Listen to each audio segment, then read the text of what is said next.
I've just sort of been thinking recently about like harmonies and how they get built and how you arrange things like that, you know? Yeah. In relation to how I build them, or how they kind of just happen. Yeah, sort of how they happen, What are how... they about? Yeah, you know? Is there some song or musical or something that comes to mind that makes you go, what's that about? No, particularly, but... Well, Because let's I just sing a third above everything, but sometimes it doesn't work, so, you know? Like, that's what made me think about it. I'm like, why doesn't it work here and... Well, I mean, a third's not always going to work. Depending on what the melody is that you're singing on top of. So if the melody is, thirds are going to work. I got no piano. Yeah. No piano. No piano? No piano. You can't hear it?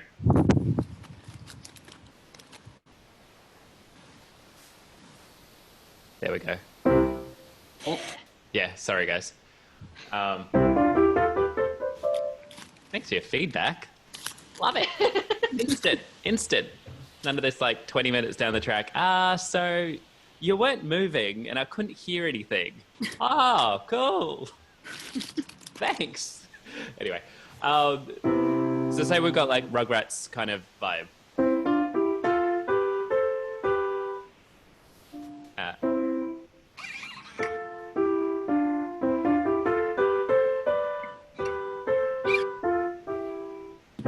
Whatever.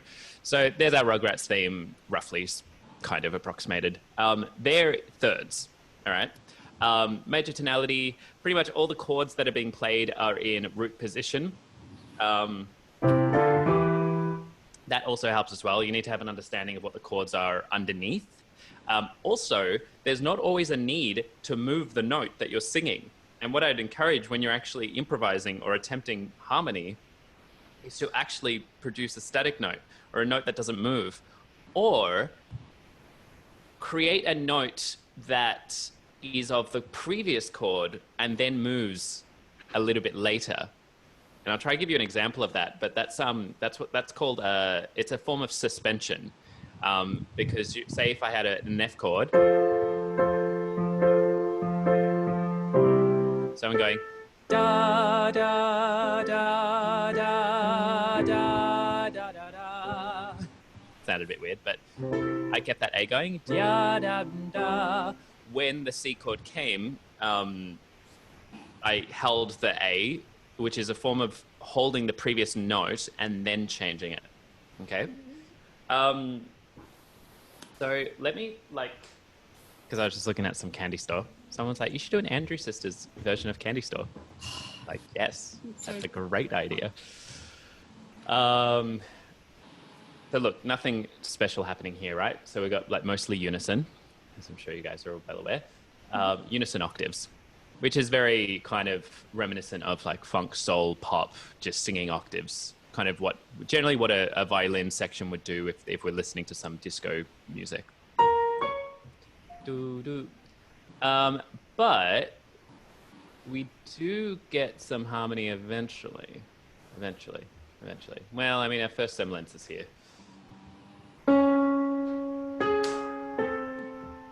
See, the chord underneath it's a C sharp minor, but the harmonies themselves are doing a C sharp and a G sharp. Okay, so the harmonies are not actually singing the third at this point, mainly because it's a bit lame to sing the third, and this style of music, they don't want to sound lame, right? So we've got... Here's where we get an example of contrary motion. The top harmony is moving up, the bottom harmony is moving down. And the bottom... Yeah? But even that's something to play with. What if I actually descended as opposed to ascended, or what if I change the way that I contour with the melody? Yeah. Is this sort of addressing the question? Yeah. Ish. I know it's probably more of just a general ponderance.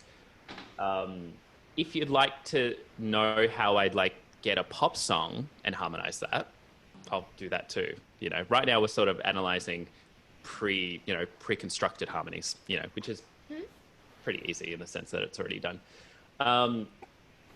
We get this one more time. Now that you're understanding scale degrees a little bit better and a bit more aware of them, so we get our C sharp minor. This whole song is pretty much in a minor key.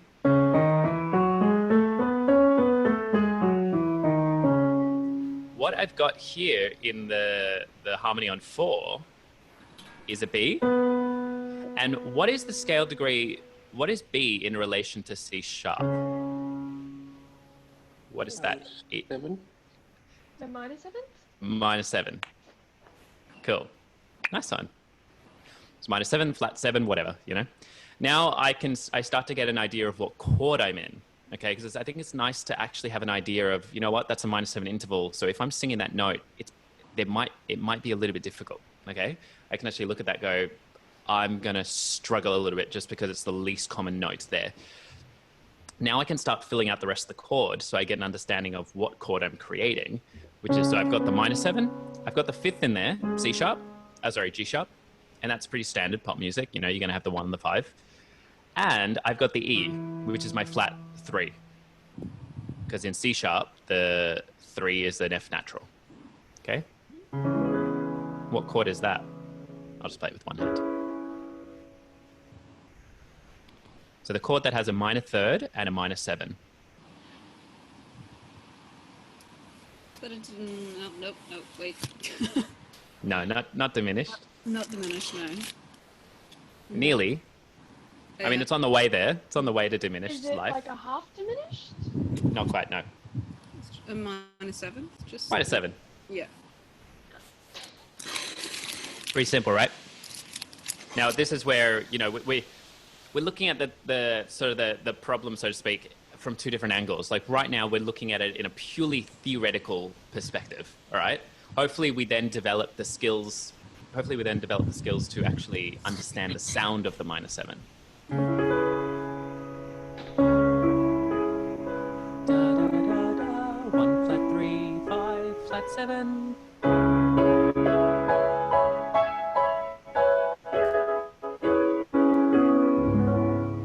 It's really easy to harmonize on a minor 7 because it's one of the chords that doesn't really have a big opinion. It's not quite a tonic and it's not quite a dominant. You could pick something close and you're going to be all right generally. The sound is generally quite ambiguous, open. There's not a lot of tension. Okay, as opposed to maybe I'll play my dominant 7.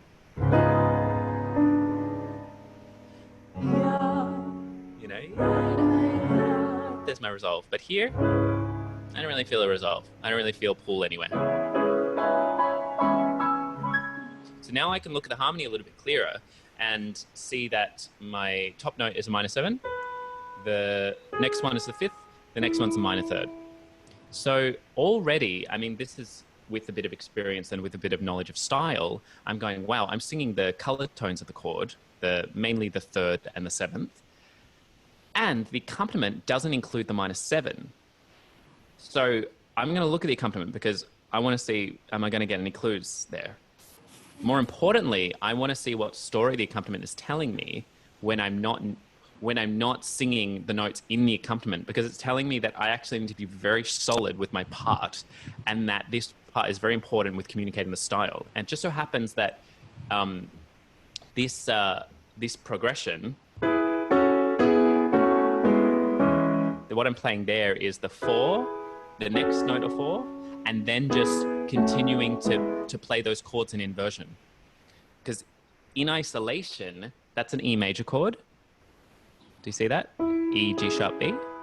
And then the next chord is an F sharp minor chord. C sharp, F sharp, A. That's actually a very common soul pop harmonizing of chords. To actually use, and bear with me here, to actually use say I'm harmonizing over the C sharp minor, I'm going to build a major chord on the third, and then I'm going to build a minor chord on the fourth. So the third, flat third, sorry, major chord, and the fourth, minor. This sound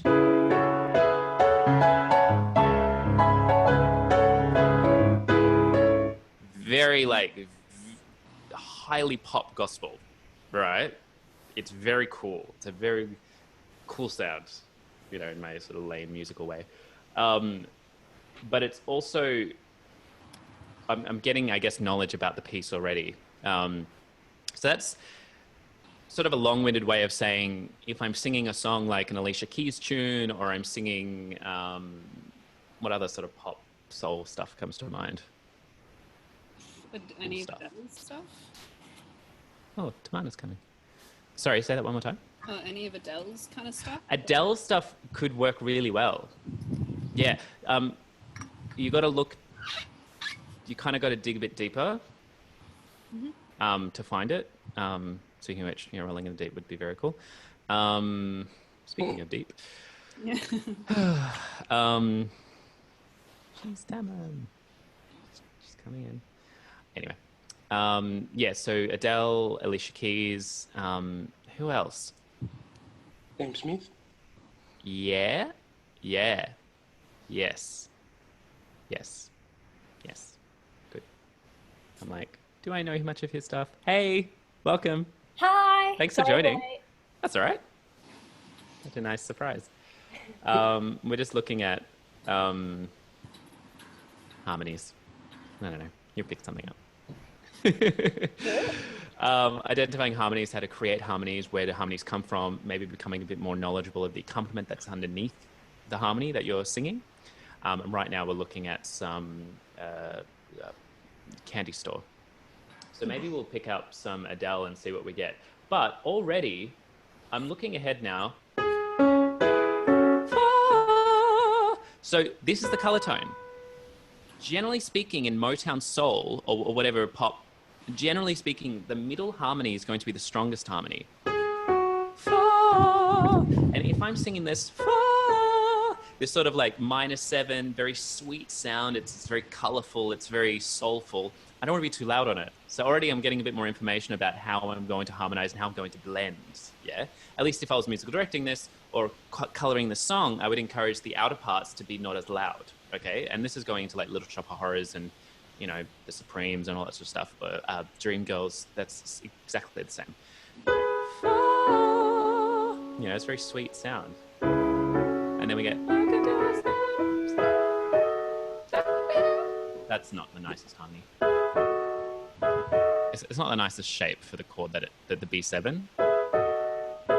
It's just, I don't know, that's just my aesthetic. It's just a bit ugly.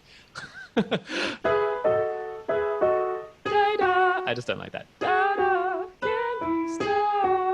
But no, it works in the grand scheme of things. Now we're singing an E chord above the E harmony. E harmony. I was like, that doesn't sound right.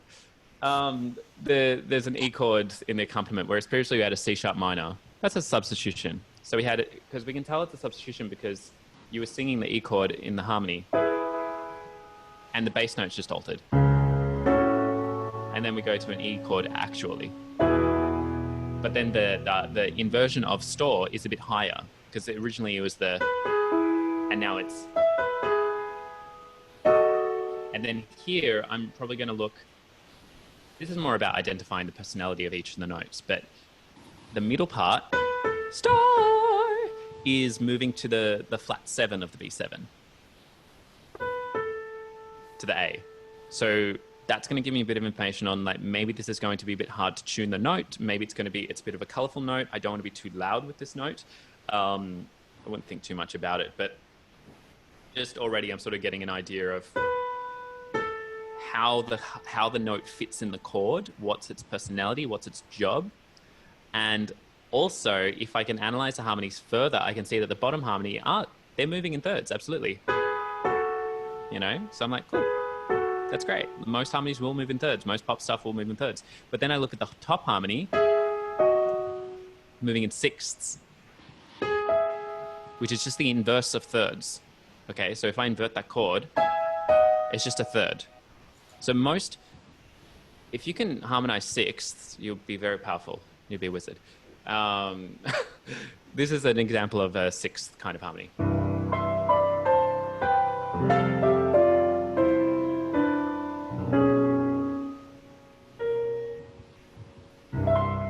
So there's that E to C, which is just the inversion of a major third, is a minor sixth.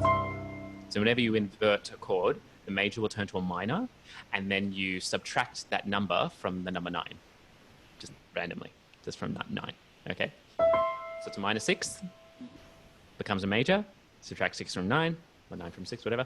Yeah, 6 from 9, major third, okay?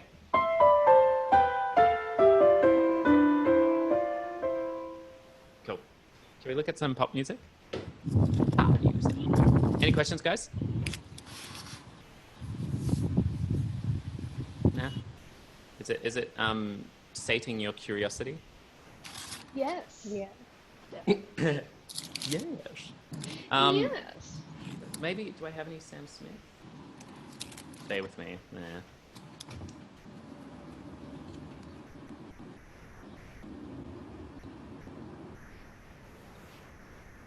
Where's the chorus?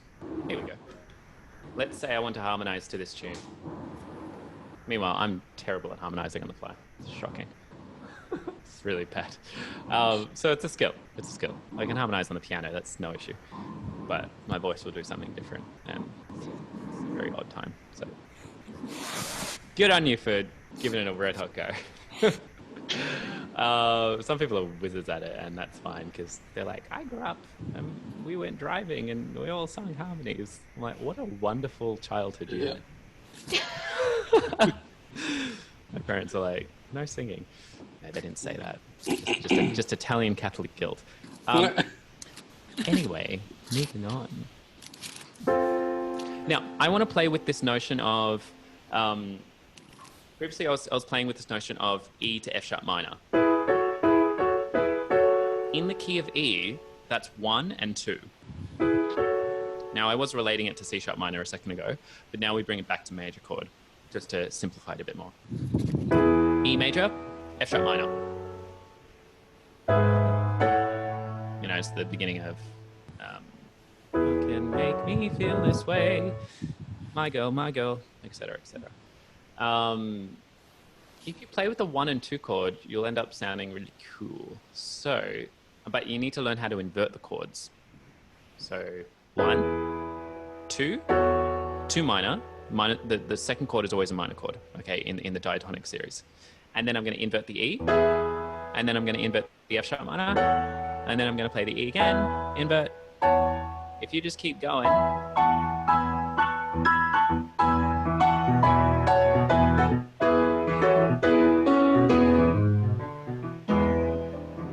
Know what I'm saying? But therein lies the magic of rhythm, okay? You'll always forgive dodgy notes, but you'll generally never forgive dodgy rhythm. So usually when we go, oh, I must improvise, I'm going to pick a note. I'm going to change the note lots. No. I challenge you to change the rhythm. Okay,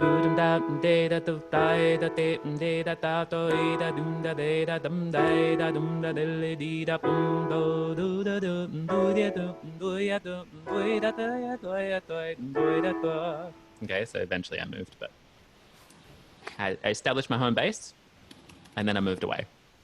So what happens commonly, I'm improvising. Improvising must find a different note to sing, you know? It's like, what are you doing? You calm down, relax, it's fine. You know, just chill out. And we always get it, you know, we do that odd musical that says ad lib, you know, and every theater performer goes, oh shit, you know, I don't ad lib. And I have to say to them, just don't worry about that word. Don't worry about it. Okay, A, find it from an acting perspective. B, be stupid, because you're only going to be able to improvise if you're silly. And also, C or 3 or whatever, I don't know. Just cool. Anyway, this is filled with whiskey. So there's my tangent on rhythm, and maybe we'll touch on more on that in the future at some point. But right now I'm looking at Stay With Me. I'm thinking about this notion of 1 and 2. Okay, that is the essence of gospel, or at least one pretty big compartment of gospel.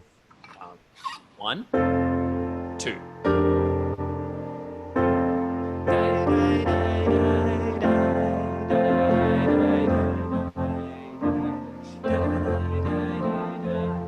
I was moving from 1 to 2 to 4, just for those playing at home. 1, 2, 4, 1, 2, 4, 1, 2, 4. But right now I just want to focus on 1 and 2. So I've got this first note. Stay. No, obviously in the octave that he sings it. Is this the original? I actually don't really know the song. This isn't the Sam Smith, I'm pretty sure. It's not, is it? No. It's not. That's not how it goes. Why? It's completely labeled incorrectly. Damn, I was so ready. And then I go to play it and I'm like, that's wrong. And then I just think I'm not very cool and not up with the times, which is also very true. What's another song that's not Sam Smith? Because I don't have any Sam Smith.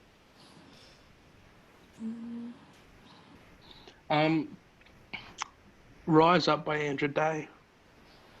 That sounds very arbitrary.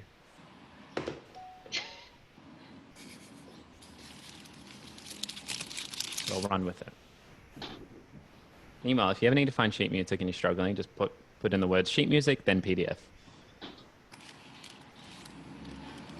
Always do that. Make sure you use PDF. No, I don't want a gospel version. Is this right? Or is that just how it goes? No, don't want that version. Macduff, though, is an amazing arranger for those playing at home. She's on Music Note. She does really cool vocal arrangements. No one pays attention to the arrangers, though. I do. They're great people.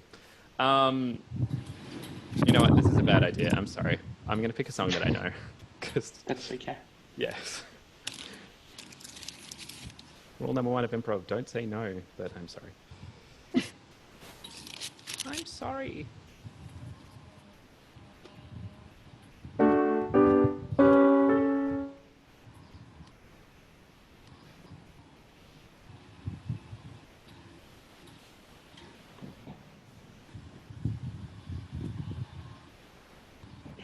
Okay. Da-na-na-na-na-na. Now, say I want to do the gospel version of this. Oh.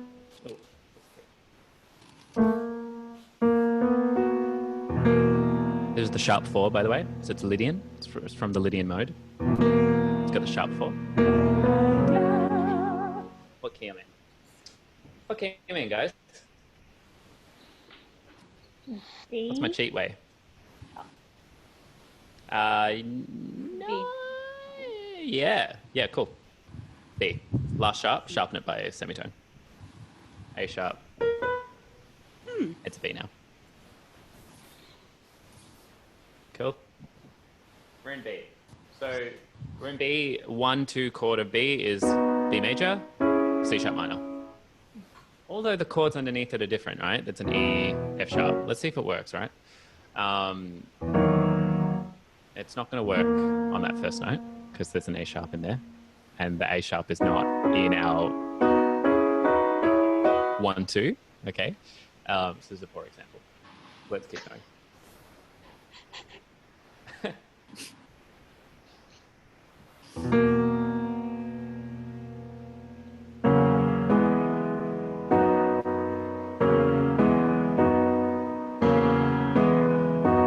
Usually the way that I approach harmonies is I'm always going to approach it in triads as best as I can. So I look for this beginning note, and then I think I try to find a triad that has an A sharp in it. And what would be probably the best go-to, you guys reckon? I can G minor. G minor? Cool.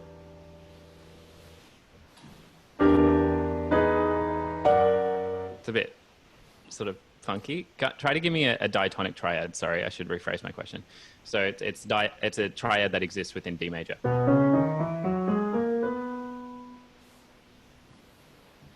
A sharp. Try make it a major or a minor chord. D sharp major.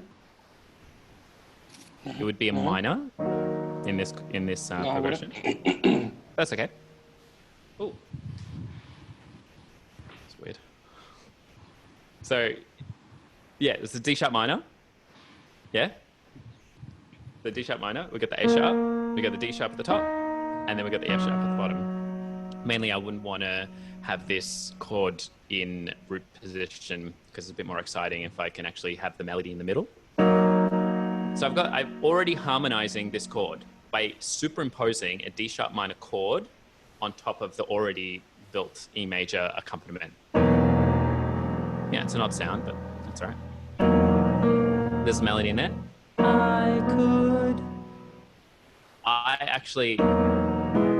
There we go. We got a movement already. So I'm looking at the A sharp, and that's within a D sharp minor chord, and then I can see the next note is a B, and I'm going to. The way that I'm looking at it is I'm going to try match the chord with the chord that is required in the accompaniment.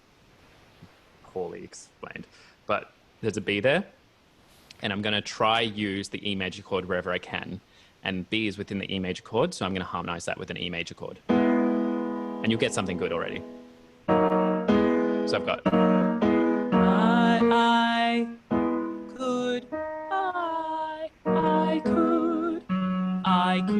I could.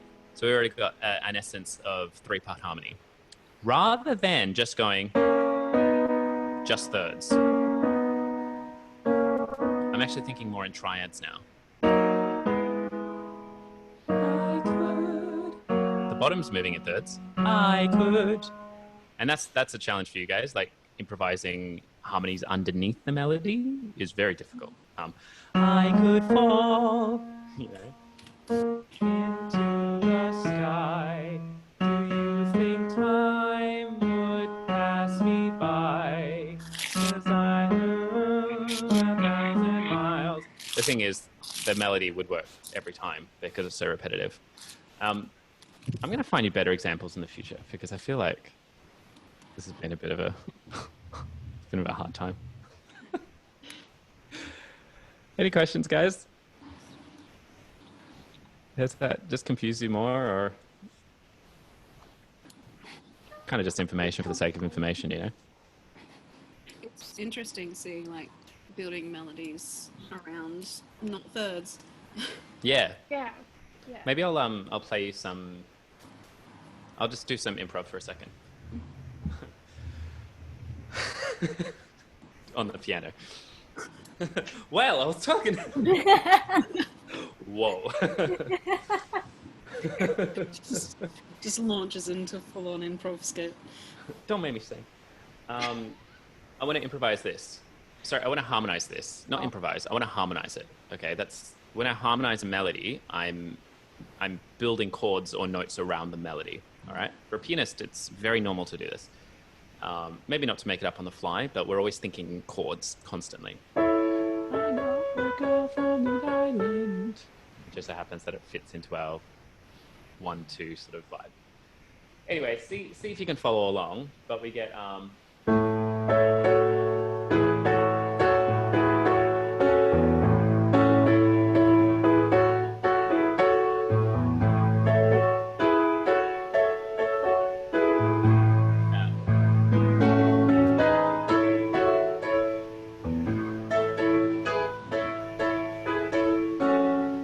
bottom harmony I just kept the same.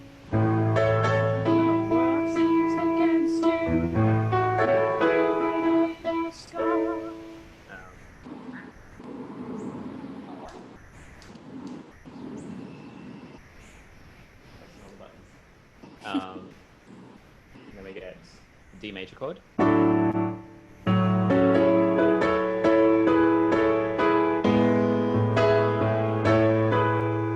Right there, I'm paying attention only to D and to E major. The A is just a bass note. It's just a bit of pedaling. I don't really care about it too much. Unless you have like some fifth voice going.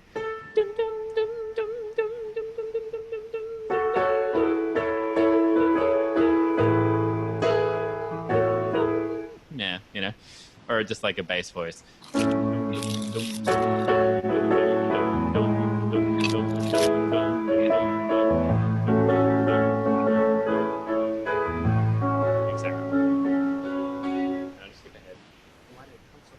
Can't harmonize that spoken. Oh, you've come so far. F sharp minor. That harmony's on the fifth. Now we already saw in the other song from Heather's. Star. We got that middle harmony based on the fifth. Star. So I'm going to look at this. I am a girl. And I'm going to build seventh up top. And the fifth in the middle, and the minor third. I am a girl. But the melody's in the middle, so I want to make sure that that has a lot of weight to it when someone's singing it. Here we go.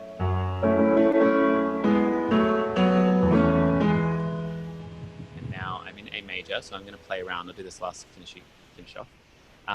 A major and B minor. I'm going to play with A major and B minor in these chords and see what happens.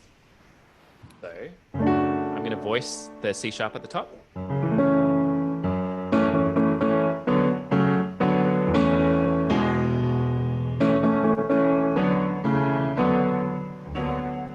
B minor. B minor, A. B minor again. And I go again.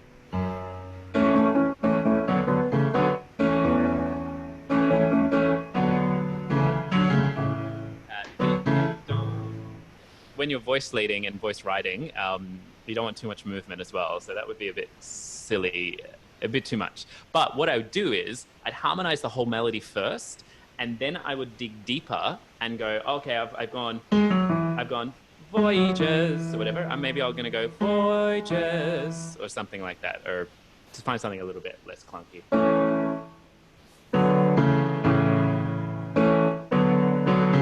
Yeah, that's right. I don't want da-da-dum. It's too much. Da-da-dum. Voyages. Maybe I'll do, you know. That's when I'm tweaking and doing the finessing. And then we get that sound that I was just talking about.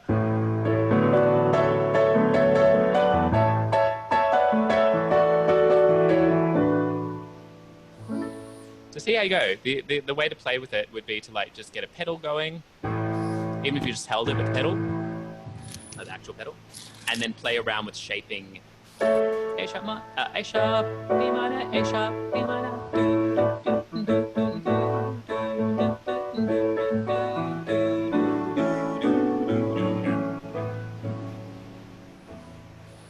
I'm saying? What I'm saying? Cool. And that's it, guys. That's the end. That's the answer to everything. That's the end.